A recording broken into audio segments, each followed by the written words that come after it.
বলক আজি এটা ব্ৰেডৰ ইউনিক বস্তু ট্ৰাই কৰোঁ। এইটোক ব্ৰেড পকেট সালাড বুলি কোৱা যায়। সালাডটো আমি জেনেৰেলি প্লেটতে সাৰ্ভ কৰোঁ, কিন্তু কেতিয়াবা যদি কোনো স্পেচিয়েল অকেজনে বা গেষ্ট আহিলে এনেকৈ আমি সাৰ্ভ কৰোঁ, তেন্তে মই 100% গেৰাণ্টি দি ক'ব পাৰোঁ চবেই ইমপ্ৰেছ হ'ব। চ' ভিডিঅ'টো আপুনি শেষলৈকে চাই থাকিব আৰু শ্বেয়াৰ কৰি থৈ দিব, যাতে আপুনি পিছলৈকে এইটো বনাব পাৰে। মই ইয়াতে ব্ৰেড লৈছোঁ, দুটা ব্ৰেড একেলগে লৈ এনেকৈ ছাইডখিনি কাটি বেলি লৈছোঁ। তাৰপিছত বাতি এটা দি এনেকৈ কাটি লৈছোঁ। আপুনি কাটাৰ কাৰণে বাতি, গ্লাছ যিকোনো এটা ইউজ কৰিব পাৰে।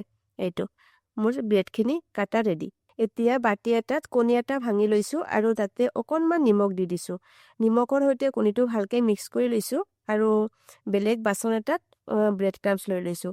মই ব্ৰেড ক্ৰাম্পছটো ঘৰতে বনাইছোঁ। যদি আপোনালোকৰ ৰেচিপিটো লাগে মই ডিছক্ৰিপশ্যনত দি থৈ দিছোঁ, আপোনালোকে চাই ল'ব পাৰে।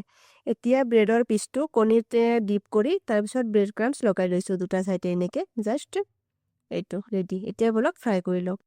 কেৰাহী এটাত ৰিফাইন তেল দি দিছোঁ আৰু তেলটো যেতিয়া মিডিয়াম গৰম হৈছে তেতিয়া মই ব্ৰেডৰ পিচকেইটা দি দিছোঁ আৰু এইটো টাইমত গেছৰ ফ্লেমটো ল' টু মিডিয়াম ৰাখি দিব। মই ভিডিঅ'ৰ স্পীডটো অলপমান বঢ়াই দিছিলোঁ, নহ'লে যে বহুত ডাঙৰ হয় তাৰ কাৰণে। এইটো চাওকচোন ইমান ধুনীয়াকৈ ফুলি গৈছে। যেতিয়া ফুলি যাব তেতিয়া এবাৰ জাষ্ট এনেকৈ ওলোটাই দিব আৰু উঠাই ল'ব। আপোনালোকে বিলিভ নকৰিব, এইটো ৰেচিপি বনোৱাত ইমান ফূৰ্তি লাগে। যদি কেতিয়াবা বনায় তেতিয়াহ'লে আপুনি নিজেই গম পাব। ব্ৰেডৰ পিচকেইটা মই অলপমান ঠাণ্ডা হ'ব দিম আৰু বাকী চালাডটো বনাই লওঁ। তাৰ কাৰণে বাতি এটাত মই কেপচিকাম কুচি লৈছোঁ আৰু গাজৰৰ অলপমান কুচি কৰি লৈছোঁ, লগতে টমেটো অলপ কুচি কৰি লৈছোঁ আৰু পিঁয়াজ এটা দি দিছোঁ কুচি কৰি। লগতে মই অলপমান চাট মছলা আৰু দুটা কেঁচা জ্বালা দি দিছিলোঁ, লগতে ক'লা নিমখ, নৰ্মেল নিমখ আৰু অলপমান জালুকৰ গুড়ি দি পিনে জাষ্ট ধুনীয়াকৈ মিক্স কৰি লৈছোঁ। ইয়াতে আপুনি চালাড হিচাপে যিবিলাক বস্তু আপুনি খাই ভাল পায়, যিবিলাক চব্জি খাই ভাল পায়, সেইবিলাক এড কৰিব পাৰে নিজৰ চইচ অনুযায়ী। এতিয়া ব্ৰেডৰ পিচকেইটা মই এনেকৈ কাটি লৈছোঁ জাষ্ট। তাৰপিছত মই আপোনাক এটা ফাল দেখাই দিছোঁ, চাওকচোন ভিতৰত পূৰা খালী হৈ আছে। এইটো কাৰণে এইটো পকেট বুলি কোৱা যায়।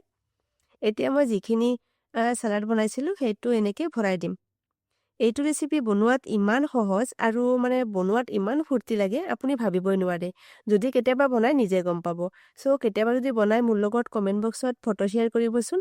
আৰু এইটো খাই পিনেও বহুত ভাল লাগে আৰু দেখাটো বহুত ইউনিক। এইটো চাওকচোন ইমান ধুনীয়া লাগিছে, একদম মৰম লগা।